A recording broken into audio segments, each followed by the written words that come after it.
금요일 서울에 오늘 집중 리포트로 시작합니다. 앞서 말씀드린 대로 메르스가 장기화되면서 경제에도 큰 타격을 주고 있습니다.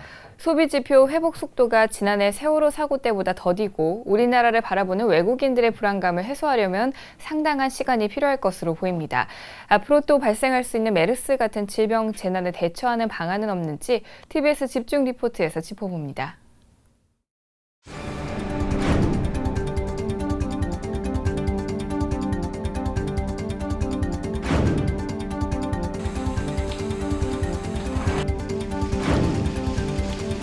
소재에서 확인된 메르스 복지부와 타겟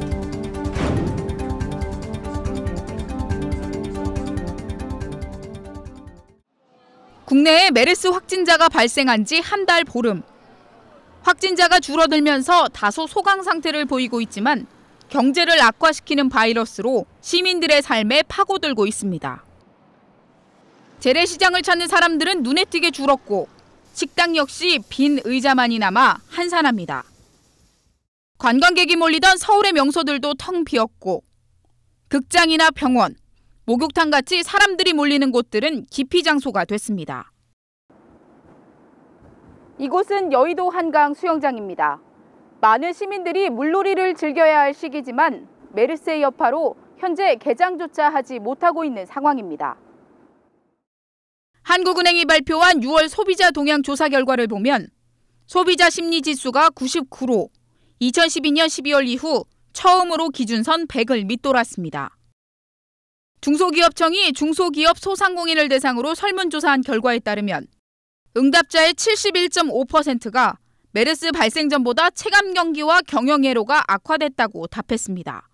최근에 우리 경제는 수출에 정말 내수가 모두 부진한 가운데 메르스 문제까지 발생을 해서 우리 중소상공인들은 어려움이 가중되고 있습니다. 특히 경제 심리가 극도로 위축되어 있어서 현장에서 느끼는 체감 경기는 매우 얼어붙고 있는 상황입니다. 과거 사스나 신종플루와 달리 메르스는 국내 확산 속도가 빠르고 비교적 치사율이 높은 데다 치료제가 없다는 상황이 시민들의 불안감을 키웠습니다. 또 정보 공개가 늦어지면서 메르스에 대한 불확실성이 경제에 직접적 영향을 미쳤습니다.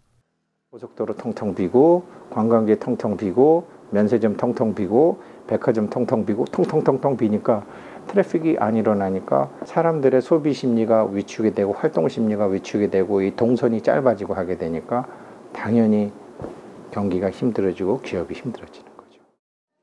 특히 고용 창출 효과가 크고 내수에 막대한 영향을 끼치는 서비스업의 경우 큰 타격을 입었습니다. 이제 여행업이라든지 외국 관광객들을 상대로 하는 그런 업종, 지역적으로는 명동, 남대문, 동대문 시장, 또 홍대, 이태원, 또 강남 지역 이런 쪽에 소재하고 있는 업종에서는 매출액이 한 30%, 또 심한 경우에는 외국인 전용으로 하시는 경우에는 90% 이상 감소해서 많은 어려움을 겪고 있습니다. 이에 서울시는 메르스 여파로 침체된 경기를 살리기 위해 다양한 방안을 내놓고 있습니다. 이제 서울시는 메르스로 인해 상처받은 민심을 치유하고 꺼져가는 민생을 살리고 무너진 경제를 살리는데 시정의 모든 역량을 집중해 나가겠습니다. 이미 서울시와 서울신용보증재단이 총 2천억 원의 긴급 경영 안정자금을 지원했으며 현재 5천억 원 규모의 긴급 추경 예산 편성을 검토하고 있습니다. 메르스 확진자 및 자가격리자, 메르스로 인해 휴업, 폐업한 병원의 경제적 부담을 줄여주기 위해 지방세 납부를 최대 1년간 연기했습니다.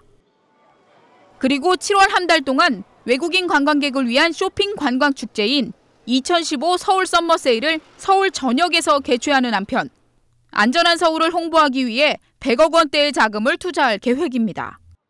하지만 무엇보다 중요한 것은 여전히 불안한 소비자의 심리를 안정시키는 것입니다. 서울시에서 지원 정책으로 해서 자금을 지원해 주는 것도 있지만 안전하다고 홍보를 해주는 게 더 중요하지 않을까 싶어요. 35분 환자가 다녀간 걸로 보도가 끝날 게 아니라 다녀갔지만 아직까지 가던 파이브에는 그런 유사 증상이나 메르스에 관련된 부분이 나타나지 않았다. 이런 홍보가 더 중요하지 않을까 싶습니다. 전문가들은 이번 메르스 사태를 교훈 삼아 앞으로의 질병 재난에도 대비해야 한다고 말합니다.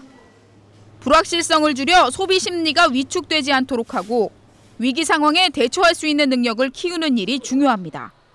선택과 집중을 하고 무엇보다도 상당히 이렇게 앞으로 질병이 어떻게 잡혀 나갈 것인가 명확한 장기 목표 그리고 그로 인한 액션 플랜을 제시하게 되면 상당히 질병발 불안이 완화될 것이고 더불어 예상보다 침체된 경기 회복세를 위해서 추가적으로 재정이라든지 금융정책을 보완한다면 이러한 어떤 불안들이 상당히 잦아들면 경제에도 도움이 되고 국민들이 느끼는 질병발 불안도 상당히 둔화될 것으로 판단됩니다. 경제적으로나 사회적으로 막대한 손해를 남긴 메르스. 이런 메르스와 같은 질병 재난이 또다시 닥쳐왔을 때 실패를 되풀이하지 않기 위해 지금 우리가 무엇을 준비해야 하는지 고민해봐야 할 때입니다. TBS 김지수입니다.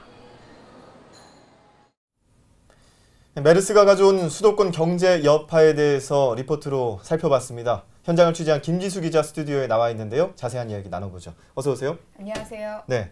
2003년에 사스 위기가 있었고요. 2009년에는 신종플루가 유행하면서 이 질병이 우리 삶에 큰 영향을 미친다는 거 다들 알고 있었을 텐데 이번 메르스 사태는 경제적인 여파까지도 지금 확산이 돼서 사회적으로도 문제가 되고 있는 상황이죠.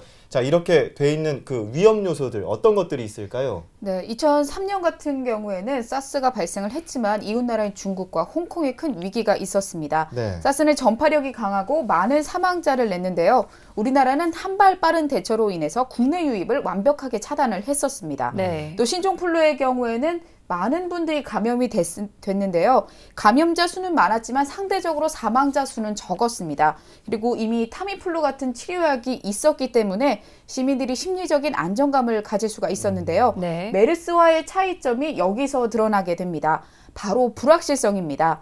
메르스는 확진자가 나온 이후에도 병원이라든지 동선이라든지 이런 관련 정보가 공개되지 않아서 네. 다양한 루머를 양산하게 됐고요.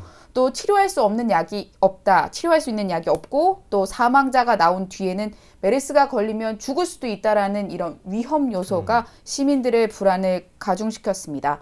경제 주체의 소비 심리가 위축되고 또 소비자 심리 지수가 하락하고 체감 경기가 하락하는 악순환이 계속 반복되고 있는 것입니다. 네, 그렇군요. 아무래도 이 많은 사람들이 모이는 다중 이용 시설이나 또 밀폐 공간을 중심으로 발길이 끊어질 수밖에 없는 상황이었을 텐데요. 그러면 피해 규모가 어느 정도로 예상되고 있나요? 네, 메르스 첫 번째 확진 환자가 나온 게 5월 20일이고요. 또 첫 번째 사망자가 나온 날이 6월 1일입니다. 이 사이에 우리나라 방문을 취소한 관광객이 한 2,600명 정도 됐는데요. 6월 4일에는 8,590여 명으로 증가를 했고요. 6월 5일에는 18,290여 명으로 급속도로 증가했습니다. 네. 또 6월 첫째 주 영화 관람객 같은 경우에는 작년 동기 대비 54.9%가 감소했고 박물관 관람은 81.5%, 놀이공원은 60.4%, 프로야구 관중은 38.7%, 미술관은 48.3% 감소한 것으로 조사가 됐습니다. 그리고 한국경제연구원에서 메르스 사태가 오는 8월까지 계속 지속이 된다면 국내 총생산 GDP 손실액이 20조 922억 원을 넘어설 것이라는 예상이 있었는데요. 이런 수치만 보더라도 메르스가 빠른 시일 내에 종식이 되어야 경제적으로 조금 안정이 될 수 있다라고 봅니다. 네. 메르스가 가져온 소비 위축에 따른 사회적 비용 20조 원이라는 이야기. 저희 그 서울의 오늘에서도 지난 시간에 저희가 이런 내용을 다룬 적이 있었죠. 네. 확진 환자 수가 줄어들면서 이제는 가까운 명동이나 인사동 그러니까 메르스 사태가 조금 그 진정 국면 이전에는 사람들이 없다가 요즘은 조금씩 사람들이 증가하고 있는 추세가 된다고 하는데 얼마 전에 주말에 박원순 시장이 그 명동과 인사동을 시찰을 해서 상인들을 격려하기도 했었고요. 이런 것들 어떻게 보면은 이제 진정되는 신호가 아닐까 하는 생각도 해볼 수 있을 것 같은데 어떤가요? 네, 물론 텅 빈 거리에 사람들이 조금씩 채워지고 있는 것도 사실입니다. 네. 하지만 관광업계에서 걱정하고 있는 것은 지금의 모습이 아니라 여름 성수기 때의 모습입니다.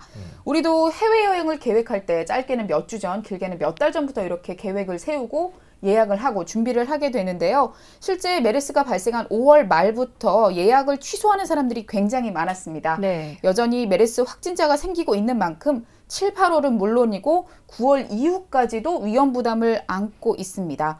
서울로 여행을 오는 것 자체가 부담스럽기 때문에 어느 정도까지 이게 지속될지는 아직 알 수가 없는 상황이고요. 경기 회복 신호로 보기에는 아직까지는 좀 무리가 아닐까 싶습니다. 예. 네, 그렇군요. 그렇다면 내부에서부터 경기 회복을 위해서 노력을 좀 차츰차츰 해나가야 할 것 같다는 생각이 드는데요. 네, 외래 관광객이 오지 않는다고 해서 내수 경제까지 얼어붙어 버리면 경제 회복 더욱 힘들 것 같은데요. 일부 기업에서는 전통시장 상품권을 미리 구매를 하기도 했고요.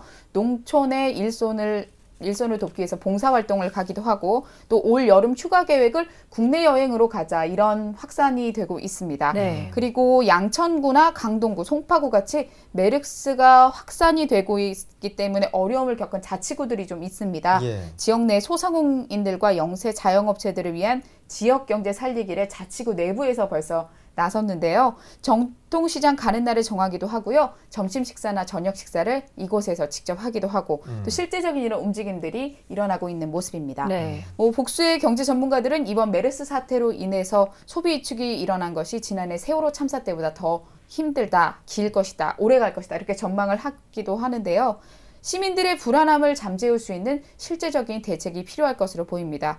그리고 질병에 대한 초동 대처가 실패를 했다는 것이 얼마나 큰 결과를 가져오는지 우리가 이번 메르스 사태를 통한 교훈 잊어서는 안 될 것 같습니다. 네. 얼마 전에 SNS를 통해서 그 매출이 줄어드니까 세입자의 월세를 반만 내라 네. 하는 집주인 이야기가 또 훈훈함을 또 줬는데요. 이런 것들처럼 이게 메르스 사태 우리 모두가 함께 경제적으로 극복하기 위한 노력들 필요하지 않을까 하는 생각도 해보게 되네요. 오늘 취재 잘 들었습니다. 수고하셨습니다. 고맙습니다.